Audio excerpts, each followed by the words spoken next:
Ouais, bonjour à tous. Nous allons traiter un nouveau sujet aujourd'hui qui est la haute disponibilité sur une machine virtuelle.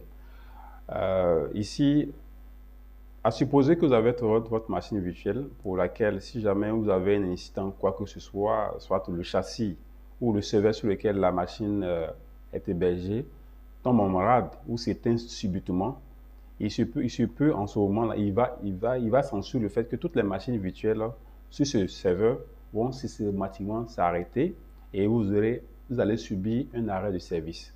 Pour pallier cela, il y a Postmos met à votre disposition le fait de pouvoir activer le High Availability pour une machine donnée. Ok? Si vous le faites, pour les machines pour lesquelles vous aurez sélectionné la mise en place de High Availability, la haute disponibilité, si jamais, pour une raison ou pour une autre, en fait, Postmos, la machine s'éteint systématiquement sans raison aucune, ou que la baie ou le châssis ou le nœud sur lequel la machine euh, est arrêtée, systématiquement, Postmos va démarrer la machine sur un nouveau nœud. Okay? C'est en cela qu'intervient le High Availability. Okay? Donc, comment mettre en place ou déployer le High Availability ou la haute disponibilité d'une machine virtuelle sur Postmos? Cela se fait simplement au niveau data center. Vous allez au niveau data center. Okay?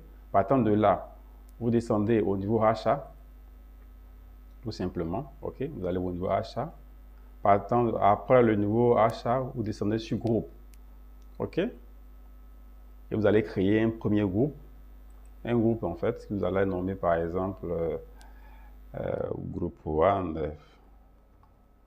groupe 1, par exemple. Ok, et vous allez définir les nœuds sur lesquels vous voulez bien vouloir voir redémarrer une machine virtuelle si jamais il y a un incident qui apparaît sur la machine, la même machine virtuelle. Ok? Je peux dire par exemple, je veux que ce groupe-là concerne les nœuds Postmos 1, 2, 3, l'ensemble de mes nœuds en fait. Ok?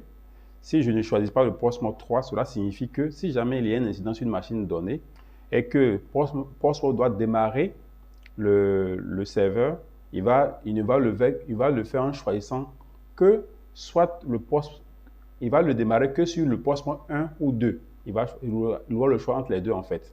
Et le choix sera basé sur le fait que quelle est la machine virtuelle du moins le nœud qui a le moins de charge. Et c'est ce nœud-là qui va le démarrer, tout simplement. Donc je vais choisir l'ensemble de mes nœuds, ok, pour me donner un peu plus de mots. Voilà, donc le premier groupe achat, je le crée, ok. Et c'est dans ce groupe-là, je vais rajouter dans ce groupe achat, les nœuds les machines virtuelles que j'aurais sélectionnées pour le achat, ok. Donc, pour pouvoir pour pouvoir sélectionner une machine virtuelle pour le achat, je viens à ce niveau, ok, ok. Et partant de là, je clique sur Add. Je clique sur Add pour sélectionner la ressource sur laquelle je vais appliquer le High Availability, ok. Donc, je dis par exemple, je vais choisir quel nœud déjà. Bon, allons pour le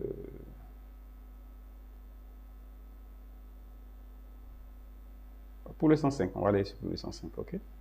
On va aller sur le 105 par exemple. Max Start, il va essayer une fois, deux fois, démarrer au maximum, ok? Et le groupe, on est bon.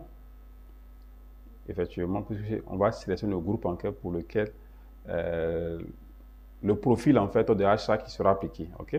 Le profil de achat, on va dire c'est le profil de achat qui sera appliqué. Donc si jamais la machine s'éteint ou systématiquement un arrêt brusque, automatiquement cette même machine sera redémarrée sur les nœuds qui sont dans ce profil groupe 1, ok? Donc je clique sur Add, tout simplement. Et à partir de ce moment, systématiquement, il y a le High Availability qui est appliqué sur mon serveur 105, systématiquement. OK? Donc, juste pour on va éditer. Si vous remarquez, on n'a pas choisi le restricted et le no fallback. Ça, c'est d'autres notions en fait qui interviennent dans le profil de High Availability que nous n'allons pas voir dans cette session-ci. Mais plus tard, nous le verrons. OK?